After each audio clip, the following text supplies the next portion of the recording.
आज के टॉपिक में मैं आपके साथ शेयर करूंगी स्पाइडर प्लांट की अच्छी ग्रोथ के लिए कुछ टिप्स, जिससे कि हमारा स्पाइडर प्लांट पूरी सर्दियों भर हरा भरा बना रहेगा और बहुत अच्छे से ग्रो करेगा। साथ ही साथ मैं आपको बताऊंगी कि कौन सी खाद इसे देनी है जिससे कि हमारे प्लांट में बहुत अच्छे से ग्रोथ होगी।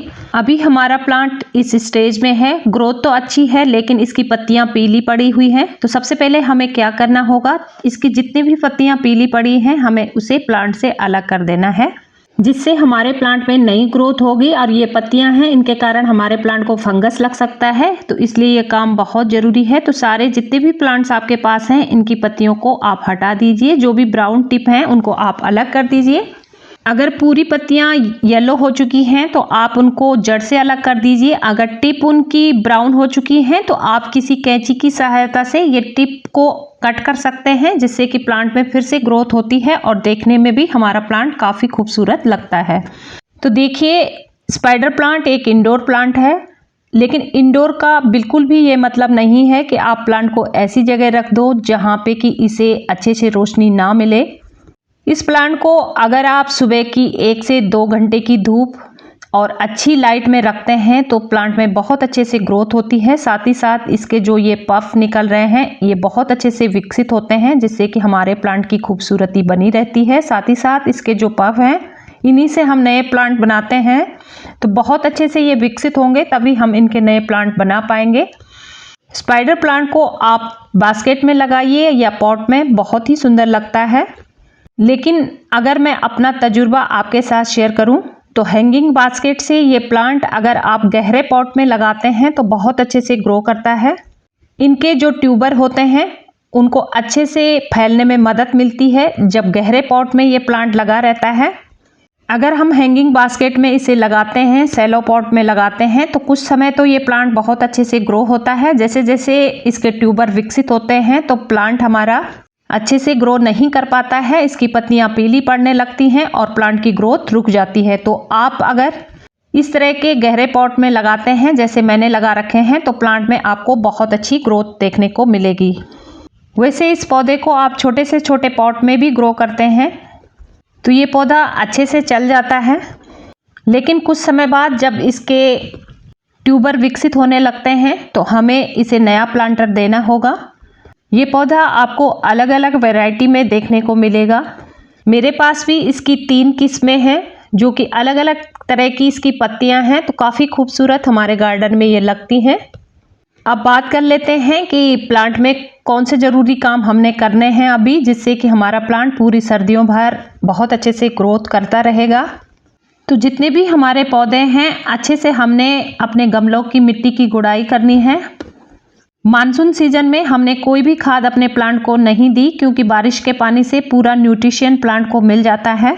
ग्रीनरी वाले जितने भी प्लांट होते हैं उनको जब हम नाइट्रोजन युक्त खाद देते हैं तो प्लांट की जो पत्तियां हैं उनमें चमक आती है और बहुत अच्छी ग्रोथ हमें अपने प्लांट में देखने को मिलती है। तो देखिए, यहाँ पे मैंने खाद में लिया है गोबर की खाद है, जो कि लगभग 1 से 1.5 साल पुरानी है। बहुत अच्छे से डिकम्पोज होके ये देखिए आप काफ़ी भुरभुरी हो चुकी है। इसी तरह की खाद आपने लेनी है। इसकी जगह आप वर्मी कंपोस्ट का भी इस्तेमाल कर सकते हैं।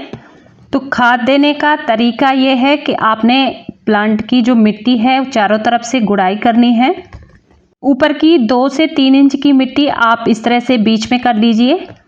बहुत सावधानी से आपने गुड़ाई करनी है। गुड़ाई करते समय इसके ट्यूबर को कोई नुकसान न पहुंचे, इस बात का आप ध्यान रखें। तो सर्कल एरिया में हम सारी मिट्टी को इस तरह से बीच में कर लेंगे और 2 से 3 इंच की गहराई तक हमने गुड़ाई की है। अब पॉट के हिसाब से अगर 8 से 10 इंच के गमले में आपका पॉट लगा है तो 2 से 3 मुट्ठी ये नाइट्रोजन युक्त खाद आप अपने प्लांट को दे दीजिए। तो इस तरह से हमने चारों तरफ से मिट्टी हटा के अपने प्लांट को बहुत अच्छे से खाद दे देनी है, ताकि पूरी सर्दियों भर प्लांट में ग्रोथ होती रहे और बार बार खाद देने की हमें बिल्कुल भी आवश्यकता नहीं है, क्योंकि ये पौधे ग्रीनरी के कारण जाने जाते हैं। तो नाइट्रोजन युक्त खाद एक बार अगर दे दी है तो 2 से 3 महीने बहुत अच्छे से ये प्लांट ग्रो करता रहेगा। अब दूसरा तरीका मैं आपके साथ शेयर करूंगी कि किस तरह से आपने खाद देनी है। तो देखिए, आप यहाँ पे भी गमले की मिट्टी की हम गुड़ाई करेंगे बहुत सावधानी से ये काम आपने करना है। और 2 से 3 इंच की मिट्टी को हम गुड़ाई करके किसी पॉट में निकाल लेंगे। कुछ इस तरह से आप देखिए, इस तरह से जब हम अपने प्लांट को खाद देते हैं तो जड़ों तक पोषण पहुंचता है और प्लांट में अच्छी ग्रोथ होती है। तो जितनी भी हमने गुड़ाई की 2 से 2.5 इंच की गहराई तक हम इसकी मिट्टी को निकाल लेंगे। तो देखिए इस तरह से जो प्लांट के ट्यूबर हैं वो नीचे हमको अच्छे से ये दिखने लगेंगे, आप देख सकते हैं। तो जो भी हम अब खाद देंगे तो पूरा पौधा इससे अच्छे से पोषण ले लेता है। अब हम उसी तरह से 1 से 2 मुट्ठी खाद अपने प्लांट को देंगे और जो मिट्टी निकाली थी ऊपर से फिर उसकी लेयर से ढक देंगे। तो जितने भी पौधे आपके पास हैं इसी तरह से गुड़ाई करके या मिट्टी को निकाल के आपने सभी पौधों को खाद देनी है, जिससे कि आपके प्लांट में अच्छी ग्रोथ होगी और पूरी सर्दियों भर प्लांट हरा भरा बना रहेगा। कोई भी लिक्विड खाद प्लांट को देने की बिल्कुल भी आवश्यकता नहीं है। ड्राई फॉर्म में जो खाद हमने दे रखी है तो धीरे धीरे प्लांट पे असर करती है और पूरा प्लांट को न्यूट्रिशन मिलता रहता है। अब अपने प्लांट को हम दे देंगे अच्छे से पानी। सारे पौधों को खाद देने के बाद आपने अच्छी तरह से पानी दे देना है। प्लांट में जो भी ये पफ निकल रहे हैं इन पे भी आपने पानी का स्प्रे करना है, जिससे कि ये पफ हैं जो इनकी अच्छे से ग्रोथ होती है। अब बात करते हैं प्लांट के प्रोपगेशन की कि एक प्लांट से हम और प्लांट कैसे बनाएं। तो स्पाइडर प्लांट को हम डिवाइड करके भी नए प्लांट बना सकते हैं, लेकिन इसके जो ये रनर्स हैं इनमें जड़ें पहले से ही विकसित रहती हैं और नए पॉट में हम इनको लगाते हैं तो बहुत जल्दी ये ग्रो हो जाते हैं। तो यहाँ पे मैंने ये देखिए आप इस तरह के जो रनर्स निकल रहे हैं उनको आप लीजिए।